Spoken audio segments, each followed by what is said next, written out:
Hello, everyone, and welcome to the Marketing Mix. I'm really excited today because I've got an expert here who is going to help us fathom one of my most favourite business tools. It's something that I use pretty much every day at Canva. So buckle up because this is going to be great because it's lovely having someone who specialises in a tool that really helps small businesses to stand out. So Marie-Louise, welcome and tell us a little bit about yourself. Yeah, thank you. Thank you so much for having me. So I am a trained graphic designer. I studied branding and packaging many moons ago, and since then have been working in the design industry. So I've got 20 years of design experience, which I think is important to note because I approach Canva with all of that design training and practical know-how. And for me, Canva is just a tool, really, and it's what you do with it that counts, like anything. And I first heard about Canva back in 2017. It's actually just celebrating its 10th anniversary, of being around. But I was fairly late to the party, but not as late as some. And I just sort of recognised that it was such a great tool that my clients, of which are predominantly small businesses, solopreneurs, and that kind of thing, that they were trying to DIY stuff themselves anyway. Like I was already trying to make life easier by creating certain templates, like letterhead templates in Word and Google Docs and stuff like that, and just really being able to work with what the client needs. What are the tools you're using, how can we make it look better, and create some sort of templates or that base to work with. And when I saw Canva, I was like, okay, yeah, it's not on par with sort of the Adobe software that I was working with at the time. That was my main thing, but I could see the potential. It really bridged the gap of people trying to bosh something together with like PowerPoint and failing miserable, and like word art, with using something that with very little design experience, you could create something that looks really fantastic, or at the very least doesn't make your eyes bleed. You can go wrong with it, but which I'm sure we'll talk about in a bit. But yeah, I just think it's a really great platform. You can do so much with it. In fact, a couple of years ago, I downgraded my Adobe software because I was using Canva so much for my own marketing, my own stuff that I was creating. So I'm just going to say hello to Lisa, lovely Lisa Pickles, who is also a Canva fan. So just for anyone who's not in the know, what is Canva? So Canva is a free and also paid for design tool. It's aimed at non-designers, although people of all sorts of abilities do use it. Schools use it. There's a big support system for those in education, as well as charities as well. So there's special accounts that you can get either it for free or at a discounted rate. But it has lots of templates. So anything you can think of pretty much is a template. And what it means is you're not kind of trying to create something from a blank page. It gives you that option to get inspired by what other people have created with these templates. It gives you that starting point. So it can save you time. And obviously, if you're not a designer or can't afford to work with a designer, you've got all these quality designs to work with. And within there's also lots of resources like elements, video, library, music, audio, illustrations, animations. So there's the kind of design template aspect where you can create all sorts of things for your marketing and communications, but there's lots of assets and elements that you can add. So you can make something entirely from scratch. You don't have to work with the templates. You can work with a blank page if you want, or recreate something that you spotted elsewhere outside of Canva and go, oh, that's really nice, I like that, and be inspired by it and create your own version. So, but what kind of templates would you recommend? Like if like me, I'm a solo business owner, what should I be using regularly? Well, I think it comes down to I think it goes back to what your marketing strategy is. I think the fundamental is knowing who your ideal client is, and it's something that when I talk about knowing what you're going to do, it's all very well going, oh, which like template, which tool, but actually it's really important to do that foundational work of understanding who you want to attract, like who's your dream clients, because every design decision you make is with them in mind.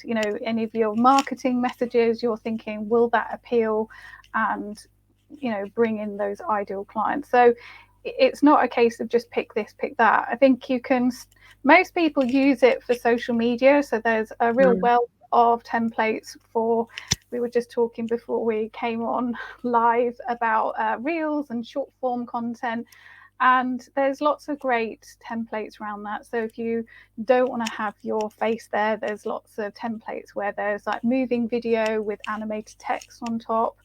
So it's really thinking about what are you trying to do first, and then go and search for the template. I think you can lose yourself in Canva looking and almost get decision paralysis, because there's such a wealth of choice, being in the candy shop, as it were, like sweet to have. So just sort of pick out which things draw your eye, but ideally have a bit of help using, take guidance from your marketing strategy and what do you need to communicate, what is your brand look and feel, and who do you want to attract, and use those as the kind of tick points as to which templates you go for, rather than, oh, I'll just pick that one because it looks pretty. If you do that, you end up with looking maybe a bit unprofessional, inconsistent, and a bit of a scattergun kind of approach in the look and feel of what you're putting out there. And I think I've only really scratched the surface with Canva. I've been using it since, I think, pretty much since I started my business in 2016, and I can't for the life of me remember how I discovered it. And I look at some of the designs that I created back then and I really cringe. But what are there templates there that we would never think they'd have? Because like you, I think I focus quite a lot on social media. I use a little bit to design like mastheads for newsletters, email newsletters, and sometimes I will create presentation slides. Like if I want something nice that I can't create in PowerPoint. Well, I'm a PowerPoint girl. I can't get on with presenting in Canva. But are there other things that we wouldn't think of that have templates? So they have introduced a few templates in particular. So they got something called Whiteboard, which allows you to brainstorm, and it's very much geared up to that multiple people can be sharing it.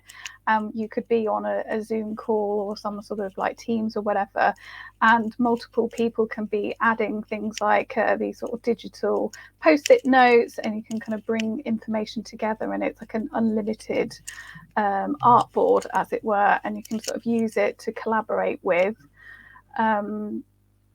I would also say there's websites. There are some pros and cons to using Canva's websites, but if you're just starting out, you're a new business and you want something free or like low cost, maybe considering creating like a landing page or some sort of digital brochure on Canva. That can be quite a good place to go. And certainly the work that they've done on the website templates is better than when they were in beta mode. So I think they are SEO to a point. I mean, and they are mobile friendly to a point. Okay. So they're a starting point. If you have some familiarity with Canva and you don't want to kind of do something over here and do something over there, you can just sort of keep in the same program. And then another side of it is probably there's a whole like merch side. So you can create t-shirts, mugs, notebooks. I'm actually training on it in my membership this month, all about creating your own merch. And I tested it out by creating some birthday presents for my brother over the summer. So I created a notebook a mug and a t-shirt within the sort of same sort of design family, and he loved it. Amazing. So, yeah, you can design and print all within Canva. Wow, I didn't know about I knew about the mugs and the t-shirts, but I didn't know about the notebooks because I'm a bit of a stationery fiend. So So you can make your own branded notebooks. I mean, they're not as cheap as maybe some options out there. I'm sure you could probably get, especially if you were looking to get quite a few. Although I think they do have a certain amount of bulk pricing options there, like most places do. But yeah, the quality was okay, and yeah, I would use them again. Interesting. So, as a designer, tell us what some of your favourite features in Canva are. So the tool that I don't think I could live without now is the background remover tool. Me quite too. frankly, One of my favourite. I used to spend hours like clipping around in Photoshop. I'm sure like Photoshop has improved. I know they're embracing the kind of AI technology, and you probably can just press a button now in Photoshop. I wouldn't know now because I don't have it as part of my suite anymore. But yeah, the background remover, and you can do the same in video as well. It is a pro only feature, so you do have to be on the pro, but it saves time. You know, it takes like a few seconds, and it does a pretty good job. I mean, I've not had any complaints, and I used to before I started using Canva, I used to use the background remover in PowerPoint, which is really hit and miss because you do it with your mouse and you have to tell it what you want to keep or what you want to remove, and you have to do it bit by bit. Yeah, it's so frustrating. And then as soon as I discovered Canva, and in those days the background remover was in the free version, and I was just so delighted to have found that because it was just so difficult removing the background. But I didn't know you could do it in video as well.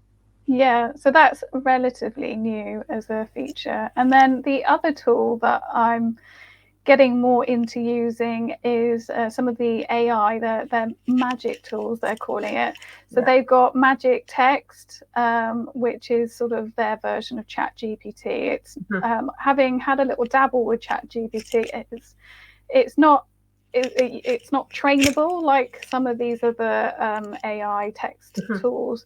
But again, if you're sort of working on a bit of text, maybe you're creating a brochure or something and you want to rewrite it, change the tone of voice of it, expand on it, summarize. There's all these tools that you can use, and it means you don't have to kind of leave Canva, go on to another tool. You can do it, and I find it works quite well. And you know, it does the job. I mean, like any of these AI tools, it does depend on what kind of prompts you give as to what comes out. And I do find even with sort of ChatGPT and sort of some of the more standard big names that we are familiar with, that you still want to rewrite it a little bit. It just gives you that jumping off point. So I found that quite useful. There's also another tool. I've tried it and I've demonstrated it, but I haven't yet figured out in terms of my own personal workflow for my own marketing. And that's like Bulk Create, I think it's called. And it's basically really useful if you, for example, you've got a load of the same sort of posts, for example, and you've already prepared the text content. So for example, like motivational quotes, and you might have the quote itself and then who it's by. You can either use it in, they've got like a sort of a table within that tool, or you can use Excel or Google Sheets and you download a CSV file and can add it in, and you just have your template set up, and it's like magic. So you can really batch create quite a lot. So I think it's a really good tool, but I haven't personally yet worked out how I want to use it for myself, because I do outsource a bit of my social media already, and it's like, what do we do? Do I change things, or but yeah, it's something to keep in mind. Yeah, Becky's just said that she's not spotted the merch design stuff, so I'm sure she's going to go and check that out. coming on to designing, what should people consider when they're like, say someone wants to design a post for LinkedIn, what should they be thinking about when they do that?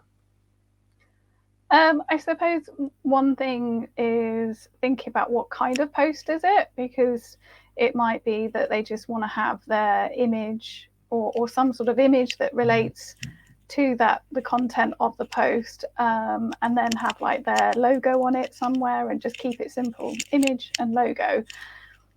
But they may want to have, like a testimonial or a motivational quote. It might be that you want to have share sort of an infographic. So it really comes down to what is that post about, and then look for the relevant type of content for that. And I would also say think a bit laterally when it comes to picking out templates. So yes, you could go and looking for a LinkedIn post, and it's maybe you're a specific market, so maybe you're an accountant, so you could put accountant LinkedIn post, and see what comes up. Doing some research like that and getting inspiration is good, or a specific topic that relates. But you don't need to necessarily be narrowed by, it only has to be LinkedIn, because you can resize to make your design whatever. So I wouldn't, you might get some good ideas in other types of designs. There certainly seems to be a lot more templates for the Instagram post market. Yeah. And same again, like if you were wanting to have the newer, slightly more portrait Instagram post, well, if you type that in or specified that, you might be discounting a whole load of other templates that have already been created, but they're in the square. Yeah. So I found that because you can do the document, upload the PDF in LinkedIn, can't you, to create a carousel? And I've done that by using an Instagram template that I liked and then converting it. So it is really flexible. Yeah, although with that, I have heard that they're phasing out the upload a PDF and have a carousel thing in LinkedIn. I don't know when. Yeah, I don't know when. I can't remember. I heard it quite recently, like last month or something. So you could do the same principle, but you would upload it as a video. You would save it as a video, so you could just have the same slides, but do it as a video. I believe that they are changing it to because they want to make it very video focused. So if you like video and saving stuff as video, do that after LinkedIn. I really don't like doing. I don't like watching lots of videos. I prefer reading. So I think I sort of, my bias is towards doing more posts with text on them, and I know I should be doing more video. Yeah, but you could do your carousel type post, but if you save it as a video, then LinkedIn, you'll be making LinkedIn happy. Oh gosh. But yeah. I call it feeding the beast. Yeah. All these different things. And I don't know when they're phasing that PDF to have your carousels out. It might be worth looking into and seeing. I follow John Espirian, who seems to know everything there is to know about LinkedIn. So I might ask him and see if he's heard what's happening and when it's happening. Yeah. He's usually in the know. So what do you do? Like, how can you create something that's eye-catching? Because I've seen people. I know that I've seen posts where I know somebody's used a template, but it looks really messy. So what do you need to do to make it really eye-catching? So there's a couple of things that people can do when it comes to if you're working with a template, is think about, in terms of what text and information is already on there. There's going to be a hierarchy, and you need to have something, and you want to think about what do people see first. So whether that's like an advert, social media post, your banner on your LinkedIn, the header on your LinkedIn, all of these different things, what do you want the eye to catch first? So if it's text, that would be like your headline text. It would give a bit of a snippet. It's like your title. And that's going to kind of draw people in. Your logo is probably not going to be the most important thing, and so isn't the biggest thing, but you might want it there, but you want it to still be readable. You don't want to have too much text on there, because you've got, in the social media context, if it's a post, you've got all the text space that, when you're posting it, you can put all the information there, links and things like that. So the graphic is just that. It's to really catch the eye. It gives a bit of it's like the front cover. So you wouldn't put the whole, book on the front cover. You would give a sense of what they're getting. It ties in. There's an obvious link to what you're talking about. You want to attract them with that. So making sure that there is a focal point if it's an image. Not having millions and millions of things on there, too much stuff. So keeping it simple will help. Having that hierarchy. And if you're working with a template, be careful not to shy too far from how it's shaped. So like if you're particularly quite new or a bit of a novice, if you sort of go, oh, well, I'm just going to bung loads of text in here, and then you sort of almost break the template. And those templates are great because you can, like, I'm not a designer, and if I was just saying that, I think before I was saying that I cringe at the designs that I made early on because there weren't as many templates. So I typically don't start from scratch. I find a template that I like, and then I change the colors and I change the font style, but it's still. I use a lot of templates myself, whether it's working with clients or doing my own stuff, because it's already been done. I mean, how much I change it and make it my own, and what I need it for depends on sort of what the, how the process goes. A tip with that is, and whether you are new or kind of a seasoned veteran when it comes to Canva, what I think is quite useful is when you start, take on a template, make a duplicate of that page, keep it in the same document, and almost have like the original before and the after.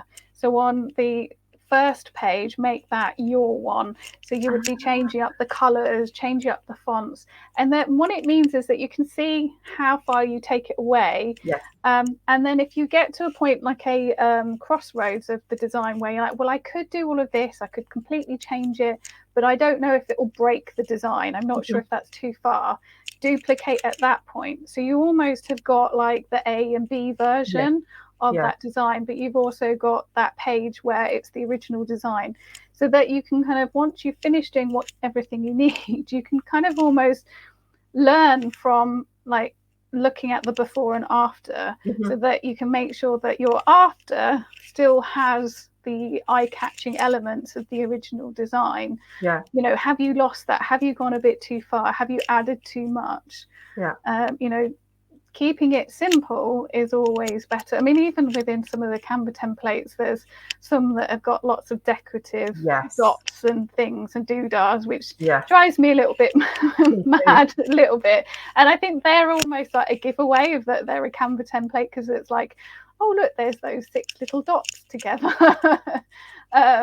So, don't be afraid to remove some of the fluff that is not necessary, and add your own fluff, because you want to bring your own brand through. So, is there any kind of visual imagery that is associated with your brand, shapes or icons or things that you can do to bring your personality into the design, your brand personality.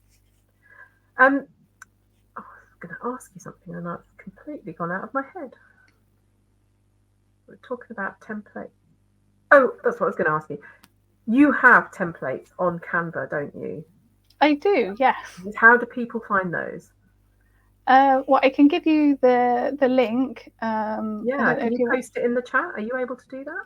Yeah, bear with. I'll just grab it. So if you want to check out some of Marie-Louise's templates on Canva, I think she's going to try and post the link. If she can't do it, I will come back and post the link in the comments later. But it's worth finding designers that you like on Canva who design the types of templates that you like. They'll have more. I'll put it in. I think I'm doing it. There you go. Brilliant. I put it in. There we go. So it's worth finding, like, if you find one template that you like, it's worth going and trying to find that designer to see if you can have things that look, well, have the same look and feel really for your brand. Yeah, at the moment, I'm expanding my template. So at the moment, I've got some fun ones. They're kind of cute, silly ones that I'm working on. But I've got a whole like document with ideas of things to create. But it can be a little bit of a slow process to go through the submission process with Canva, because they've done a bit of changing things up, and there's some. I don't know, computer says no moments at times. So like I've had a little bit of a pause over the summer to just be like, okay, I'm just going to leave that moment, get some sanity. But I've got some ideas from really some more practical ones. And if you're looking for things, and you're like, there isn't a template for this, do get in touch with me. I'd be more than happy to create some with you in mind, and get some on the spot, on demand templates for you. Yeah, I mean, definitely worth trying to, if you can, if that's something that you're interested in. I'm just going to post Marie-Louise's website in the comments, but it's definitely worth getting in touch, because you get something that's a little bit more bespoke, that looks like you, that isn't, that not everyone's using. I try, and when I look for new templates, I try and dig around for a long time, because if you pick the ones near the top, everyone's using them. I tend to do more long searches, and I favourite the ones that I like so that I can come back and use them again. Somebody's just said, sorry, I've missed most of it. That's fine. You can catch up. It will be available on the LinkedIn event and on YouTube. So the recording will be available, and you can catch up afterwards. Thank you so much for joining me today. It's been really good, and I don't think we've had enough time, but I think maybe we can try and get another thing booked in where we focus on maybe one particular part, because Canva's so massive. It's difficult to get everything in there. It's Health. Hello, Health. If you want to join my email list, if you're not already on there, the Marketing Morsel Club, the link is in the comments. You get a weekly email, which goes out on a Tuesday, and a whole host of other things, like a private Facebook group, member-only webinars, and a ton of other stuff. So do sign up for that. Thank you so much for joining me today. I think Canva is an amazing tool. I've been using it for such a long time, and I'm a big advocate for it. And I'm like really, really pleased to find a graphic designer who also feels the same. You're the second graphic designer that I've met who says that they love Canva and use it. So I think that's such a great thing. I think just it makes design so much more accessible to people like me who don't have a designery bone in their bodies. So thank you very much for sharing. Thank you. I will be back in 2 weeks' time with Angela Lyons, who is the other graphic designer who loves Canva. But we're going to be talking about all things fonts, because Angela always has interesting facts about fonts. So we're going to be talking about fonts and how they work and why they matter in your design and all sorts of stuff. So join me in 2 weeks' time, and I'll see you then. Bye. Bye.